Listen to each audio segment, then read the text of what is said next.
Príjemný podvečer. Vitajte pri sledovaní diskusnej relácie Voľby 2010, ktorá je venovaná blíže sa parlamentným voľbám. Naše pozvanie prijalo opäť 6 mimoparlamentných strán.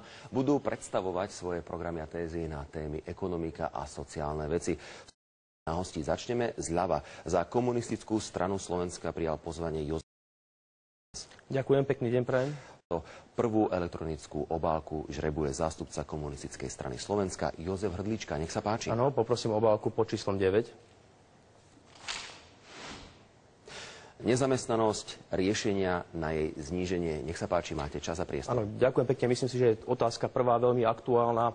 Nezamestnanosť je fenoménom, ktorý naozaj dnes je veľmi aktuálny na Slovensku. Dosahuje cez 12%, úroveň, teda takmer 370 000. Myslíme si, že nezamestnanosť ako fenomén je dôsledkom krízy spoločenského systému. Vidíme na riešenie nezamestnanosti hlavne v troch základných programových prioritách, ktoré Komunistická strana Slovenska má.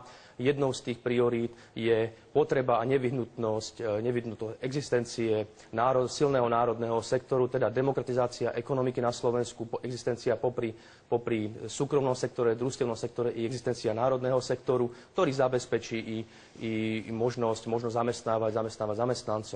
V otázkach riešenia nezamestnanosti samozrejme by sme chceli klásť dôraz na naše samosprávy, aby aj na úrovni samospráv mohlo dochádzať k tomu, že budú vytvárané nové pracovné miesta. Myslíme si, že na Slovensku je dostatočný potenciál šikovných ľudí, dostatočné príležitosti na to, aby tá nezamestnanosť mohla byť znižovaná až na úroveň naozaj najnižšiu možnú úroveň zníženia nezamestnanosti. Všetko z vašej strany.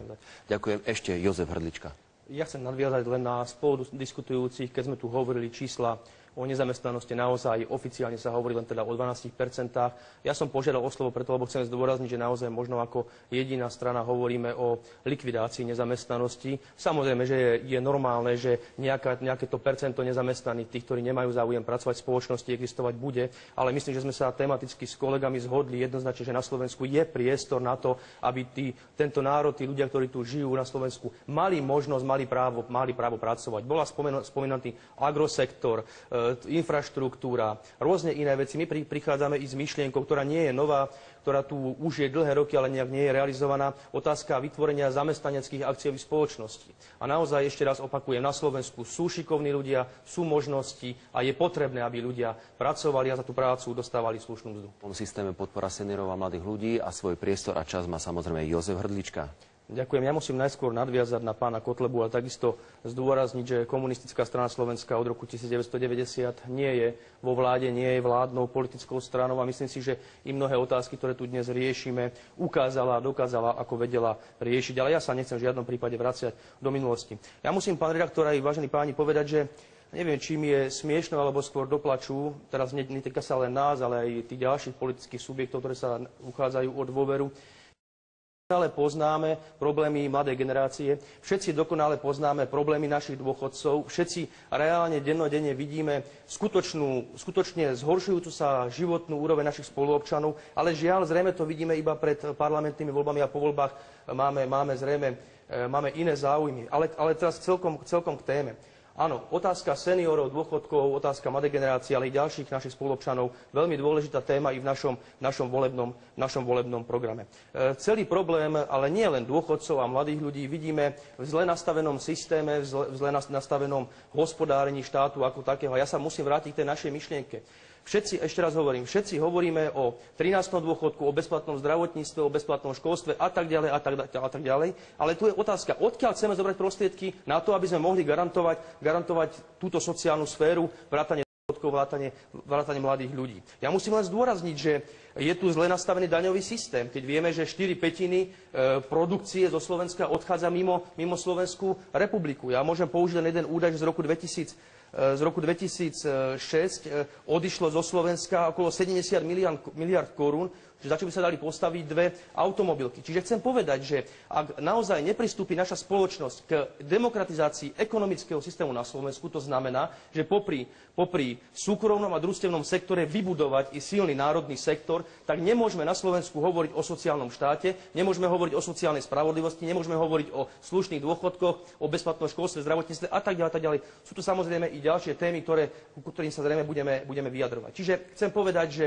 jedine silný národný sektor na Slovensku a samozrejme ďalší sektor, súkromný, družstevný, pluralita, demokracia v rámci tohoto systému môže zabezpečiť prostriedky do štátneho rozpočtu na financovanie celého sociálneho systému. Konkrétne k dôchodkom chcem povedať, dnes na Slovensku fungujú 3 piliere. Komunistická strana Slovenska jednoznačne podporuje a preferuje prvý pilier, teda priebežný dôchodcovský systém. Nemáme v zásade výhrady voči druhému pilieru, ale nie v takej podobe, ako je dnes. Nesúhlasíme s tým, aby tam existoval prostredník, ktorý parazituje na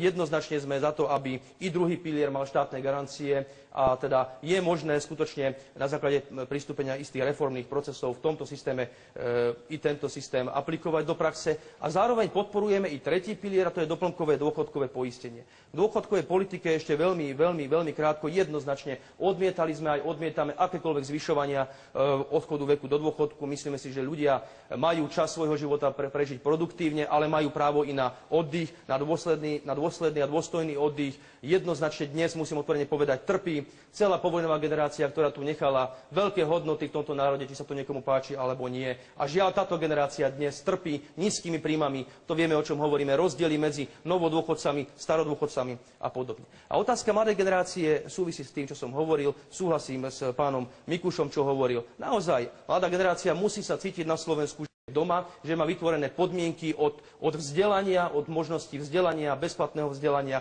cez možnosť mať prácu, mať prvú prácu po absolvovaní či už strednej alebo vysokej školy. Samozrejme mať možnosť zabezpečiť si veľmi solidne, veľmi slušne bývanie a nie sa zadlžovať do konca svojho života na 25-30 rokov vďaka hypotekárnym úverom ako jedinej ceste získať bývanie.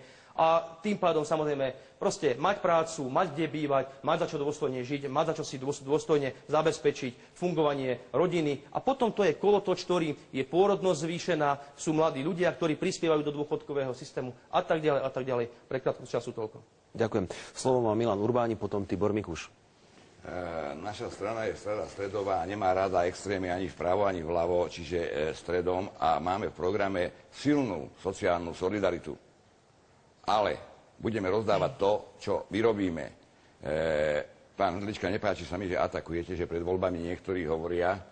Ja by som vám rád dal otázku, koľko ľudí vy a s vašim pričinením je zamestnaných, za koľkých platíte odvody.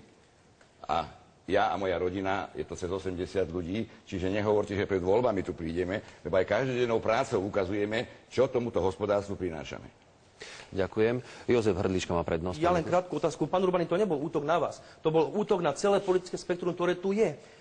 Proste naozaj pred tými voľbami všetci vieme, všetci hovoríme o sociálnom štáte, všetci hovoríme, už sme hovorili o bezplatnom vzdelaní, školstve a tak ďalej. Nechcem to rozhľadať, to nebol útok na vás, je to útok na celé politické spektrum pred voľbami a po voľbách. Čo sa týka, vy ste zrejme narážali na podnikateľov, strednú vrstvu. My nemáme s ním problémy. Takisto hovoríme, poďme na Slovensku podporovať radšej našich domácich podnikateľov, drobných a stredných podnikateľov a nie len vytvárať podmienky pre zahraničných investorov, ktorí chodia, okupujú našu úrodnú pôdu, majú daňové prázdniny a tak ďalej a tak ďalej. Takže nebol to útok priamo na vás, ale na politické strany, ktoré tu sú ako také, ktoré pred voľbami hovoria niečo, čo chcú ľudia počuť, ale po voľbách opäť sa nachádzajú iné veci pre riešenie vlastných záujmov a pre riešenie záujmov ekonomických elit, ktoré ovládajú spoločenské politickú situáciu na Slovensku.